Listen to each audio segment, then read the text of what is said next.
wondered how much you've intersected with Rick Bonus in your career. I mean, you coached against him. Yeah, great question. A little bit in that I basically took his position in Tampa, which was unique. Actually, when I was coaching in junior, I went and worked at development camp when he was on Tampa staff.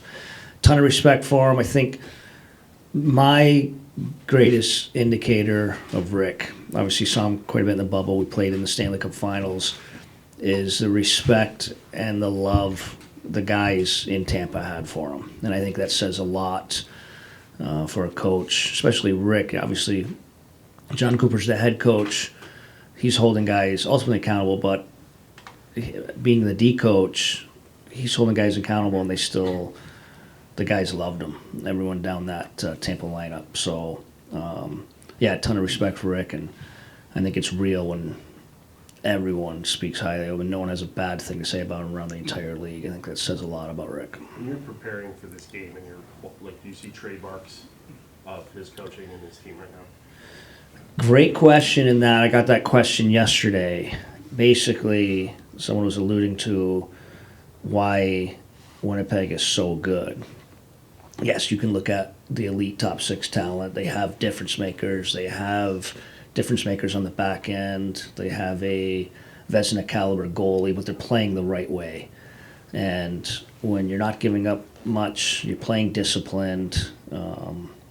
Now you're sprinkling that talent. Kind of felt like where we were when we finally figured some things out in Tampa. So it's a credit to Rick and it's a credit to the group. Yes, very talented, but very powerful when you're talented and everyone's buying in, playing the right way, and that looks like Winnipeg right now. Derek, us Winnipeggers, of course, went and had a chat with Andrew Kopp and just kind of described the start of his first season here, and it's been a bit up and down with the injury. And Yep. he said, until maybe a couple weeks ago, he hasn't totally felt comfortable, but he feels he's starting to get there. What have you seen? I would agree with that. I don't think people appreciate enough, core surgery. He missed his entire camp.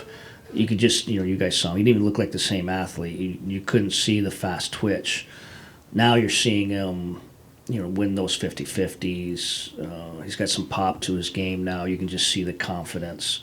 And he was good through. He probably reflected our team. There's some ups and downs with his play. And the other tough thing, and I don't think he would ever shy away from it, we asked a ton of them. We had a little deep dive as a staff evaluating his game, maybe through the first 10, 15 games.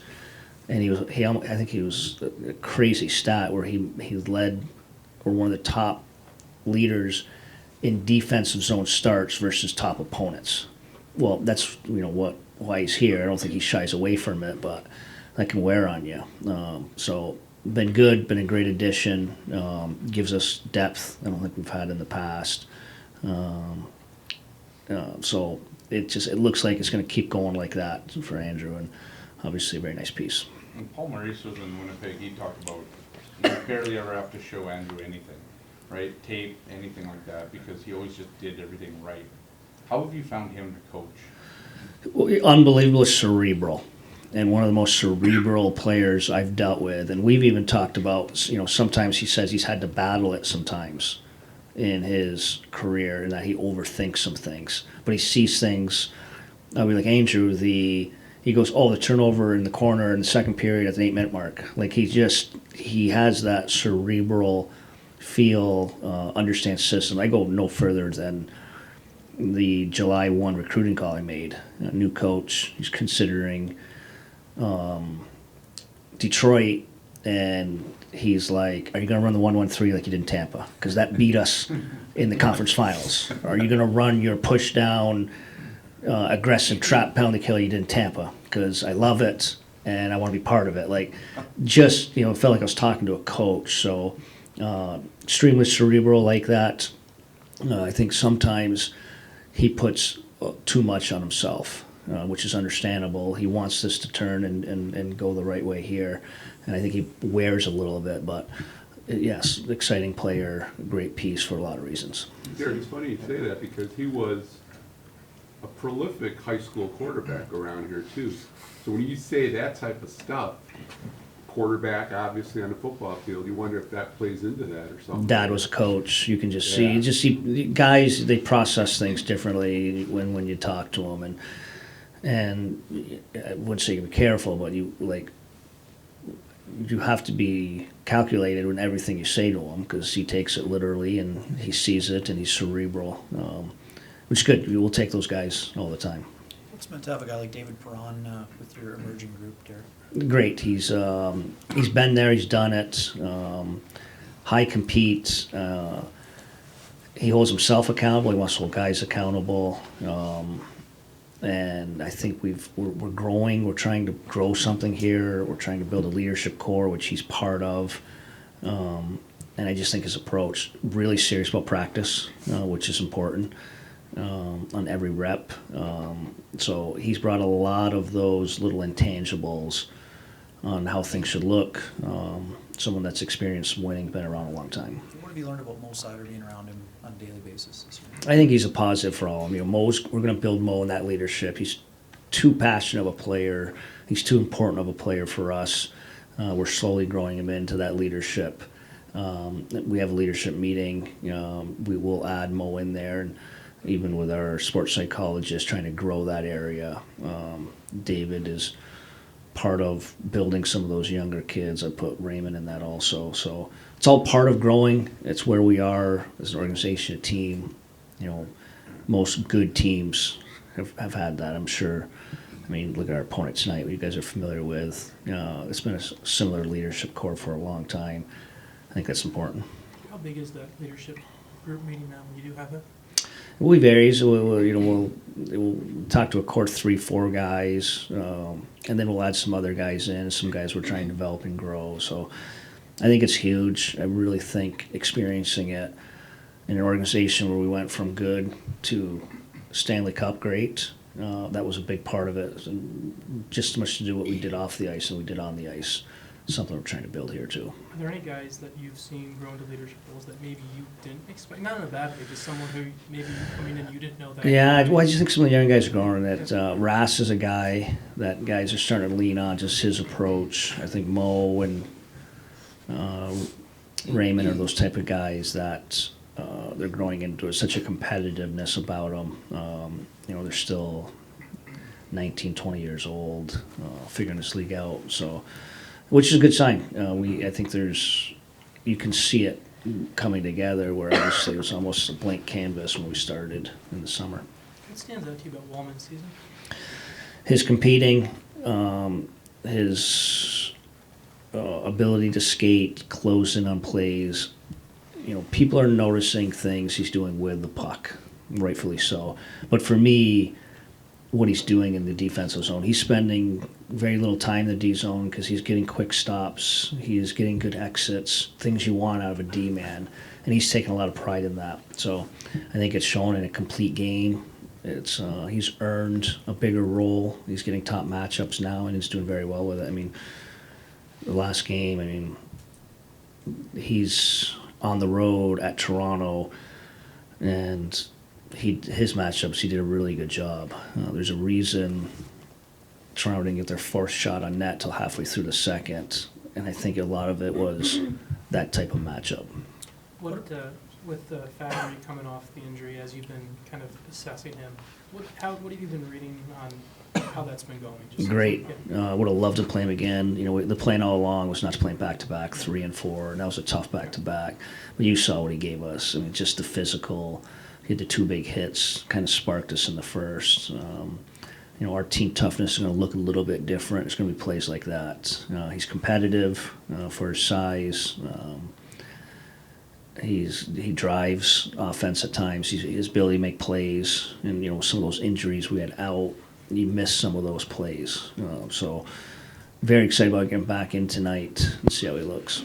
Along those lines, what are you looking most forward to having Bertuzzi bring back to the lineup now that he's here? What lineup changes will there be? Hopefully some finish. Ernie's going to be the one player out, probably sitting at 13. Probably could have had 2 or 3 different guys. I think it's a tough decision because Ernie came off a pretty good game on Saturday, but we want these. This was our opening night lineup where we sat out 2 pretty established players, and I think it was Suter and Zadina that night. But with Bert, you want, unfortunately, I think Helene asked yesterday, has this been frustrating? Because there's been some really good play in these 3 losses, and they've all been similar in that we've lost the special teams, we've created offense, but haven't been able to finish. And hopefully a stick like Bert, you can maybe get a little more finish around that net. You know, those tight games, Florida at 1-1. Toronto at 1-1, New Jersey at 1-1, you know, and we had those looks. Does Bert finish one tonight and flip a tight game? That's the hope. I think that's something he can bring. He's scored goals in this league and he's an established goal scorer. Derek, With their just largely being squeezed out, I mean, I don't know, his play probably didn't deserve it, probably, so to speak, right? I mean, just got squeezed out. Yeah, a little bit. I'd say so, yes. And obviously, you talking about Elmer or you talking about Ernie? Yeah, probably a little bit squeezed out. You know, he probably was in the same situation last week in that he was kind of the odd man out, but we wanted to get him right back in. He did. Yeah. And again, he played some pretty good hockey on Saturday. So yeah, it's just there's a lot of factors that went into it. But we want these tough decisions. We were going through a stretch of games where we couldn't find bodies. It was whoever was available from Grand Rapids, 2-3 deep. So these are problems we want to have now. Derek, what have been the key principles to culture building and buy-in for you here in the first half of the year? Well, I think we're still building that, still trying to grow that. I think work ethic, competing, trying to set a standard. I mean, these guys have seen us a lot. We've had some longer practices of late, longer than I probably experienced even in Tampa, but that's where we're at. And just they know that's how it's going to be coming to the rink. I will say, in piggybacking that, the buy-in has been really good. And I hope the compete stays. What was very frustrating is we went through 3 very similar losses where our actual compete and 5-on-5 play was really good, and we didn't get results. So, the ask of the guys is to keep that, and we will start getting results. And we get an opportunity tonight. What have you enjoyed most about for you, this opportunity you've been waiting for, building towards? What have you enjoyed the most about the process during the first half for your... running your team, the responsibility of, the buck stopping with me, which any time in your career and growth, that's what you want. And the guys' buy-in has been great. It's been refreshing. It's been rewarding. I've held guys accountable with some hard meetings. They've all responded. And again, you guys are just seeing us for the first time. U.S., most of the media here, you can question a lot of things with us. And we've had some sporadic special teams play. We've had sporadic goaltending. We've had sporadic offense. But our compete and our ability to work, reload, get above, block shots has been pretty consistent, which if you're going to build a foundation in anything, that's where it needs to start. So I'd probably say that part to date so far has been the most rewarding. The longer practices, is that just because correcting things? Yeah, I think so, correcting, but just habits, like we're developing young players. I just think there's the reality of probably needing more reps. But I want the guys to understand this habit. We were in that, probably in some practices, maybe a little in that uncomfortable, I wouldn't say uncomfortable long, but, in Tampa, when we got that thing rolling, we rarely went past 33, 35 minutes. But I want guys, when they come, expecting to practice. Yesterday was a perfect example. Toronto was a tough loss because, you take that first period, it's a really tough back-to-back. We literally give up 2 shots to Toronto in the first period. One was a questionable at the buzzer from the goal line. So our guys' care level and compete was through the roof. And I think that, it would be easy to be dejected. It's a 3rd straight loss. And, sometimes it's a little tougher to come to the rink. But when they came to the rink, they knew we were going to practice and practice hard. So I think part of that is establishing some of that culture that we're trying to build here.